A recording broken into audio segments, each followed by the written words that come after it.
Shalom, saudara dalam Tuhan. Puji nama Tuhan, jumpa lagi dengan saya di kesempatan ini. Dan kiranya damai sejahtera daripada Tuhan Yesus Kristus melimpah bagi kita. Saudara, Ustadz yang satu ini sempat viral beberapa waktu ini karena pernyataannya mengenai Hamas yang beliau anggap Hamas ini adalah kelompok garis keras. Dan saudara dalam Tuhan, viralnya Ustadz ini sampai dia diundang oleh Deddy Kobujer ke podcastnya. Dan saudara, ketika dia bincang-bincang dengan Deddy Kobujer, ada satu pernyataannya yang dibahas oleh beberapa orang. Dan saudara ulang Tuhan, mari kita lihat cuplikan video beliau. Nabi Muhammad SAW itu pernah punya istri seorang Yahudi. Ustadz yang terhormat, luar biasa, Masya Allah, udah berani bilang Nabi Muhammad itu menikahi seorang Yahudi. Kamu harus tahu, mungkin kamu nggak baca bukunya, atau nggak baca kitabnya, atau nggak baca sejarahnya.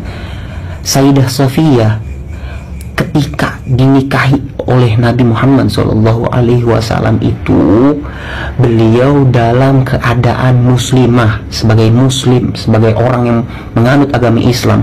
Jadi Yahudi itu agama, Ustadz. Ya, walaupun Sofiyah itu adalah seorang keturunan Yahudi, tapi bukan berarti Nabi Muhammad menikahi Yahudi, karena Yahudi adalah agama. Nih, untuk umat muslim Indonesia, jangan lagi kita udah sakit hati sama beliau dengan kata-katanya tentang Palestina. Jangan lagi kalian mau undang ustadz yang ini berbahaya pemikirannya, ya. Tolong banget masyarakat Indonesia, jangan lagi undang ini ustadz. Baik, saudara Tuhan, itu cuplikan videonya. Kita sudah simak apa yang disampaikan oleh Ustadz di video tadi, dan itu langsung ditanggapi oleh seorang muslim. Dan muslim ini tidak terima kalau Ustadz ini mengatakan bahwa Nabi Muhammad menikahi seorang Yahudi. Dan muslim yang mereaksi video Ustadz ini mengatakan bahwa kalaupun Nabi Muhammad menikahi keturunan Yahudi, tapi dia dalam keadaan Islam. Dan lucunya, ya, beliau mengatakan bahwa Yahudi itu agama, saudara dalam Tuhan. Ini pun kacau, ya. Yahudi itu bukan agama, tapi suku Yahudi, keturunan Yahudi, ya. Yahudi itu nama suku, saudara dalam Tuhan, ya. Orang Yahudi, misalnya orang Papua, misalnya orang Manado, suku Papua, ya. Yahudi itu sama dengan itu, ya. Yahudi itu bukan agama, ya. Tapi ada agama Yahudi, ya, ada. Agama Yahudi adalah agama orang Yahudi. Tapi ingat bahwa Yahudi itu adalah nama suku, bukan nama agama. Ya, ini yang perlu kita luruskan dari pernyataan yang mereaksi videonya Pak Ustadz tadi, ya. Dan sebenarnya baik, ya, apa yang disampaikan oleh Ustadz tadi, bahwa dia menjelaskan kalau Nabi Muhammad itu sebenarnya cinta damai, cinta toleransi. Ya, ini juga pelajaran penting bagi kita, ya, supaya kita mau hidup bertoleransi. Jangan kita melihat orang dengan agamanya. Jangan kita memandang siapapun karena budayanya, karena bahasanya. Jangan, saudara Tuhan.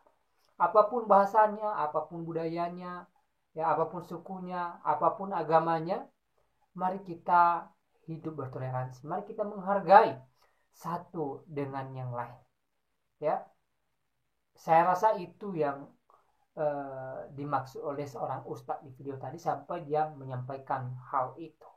Dan baik sekali, saudara Tuhan, kalau kita hidup dalam toleransi, ya. Karena dengan toleransi lah kita bisa berbagi kasih satu dengan yang lain, walaupun dengan perbedaan yang ada, ya. Kalau kita lihat di Indonesia sendiri, sudah ada beberapa agama yang sudah disahkan oleh pemerintah. Dan dari beberapa agama yang ada pastinya berbeda satu dengan yang lain, saudara Tuhan. Jadi bagaimana kita bisa bersatu, bagaimana kita bisa rukun dengan yang lain, dengan perbedaan yang ada, hanya ketika kita mengedepankan toleransi. Ya, hanya ketika kita menjunjung tinggi nilai toleransi, dan kita mau hidup bertoleransi satu dengan yang lain. Ya, jadi sekali lagi, mari kita menjadi orang-orang yang cinta damai, yang hidup bertoleransi. Kalau kita memandang seseorang dari sisi suku, budaya, bahasa, agama, ya susah bagi kita untuk bisa rukun saudara Tuhan. Ya, karena antara kita dengan yang lain pasti ada perbedaan. Ya, jadi kalau kita melihat hanya perbedaan yang ada, jadi susah bagi kita untuk bisa menghargai yang lain. Tapi kalau kita menerima perbedaan, ya, dengan mengedepankan toleransi, mau menghargai satu dengan yang lain, maka di situ pastinya tercipta yang namanya kedamaian dan kerukunan. Jadi di kesempatan ini saya mengajak kita supaya kita mencintai toleransi, mari kita mencintai perdamaian, supaya kerukunan dan kedamaian menjadi milik kita bersama. Dan saudara Tuhan, saya tidak panjang lebar menyampaikan pesan melalui video ini. Kiranya video singkat ini memberkati kita dan Tuhan Yesus memberkati kita semua.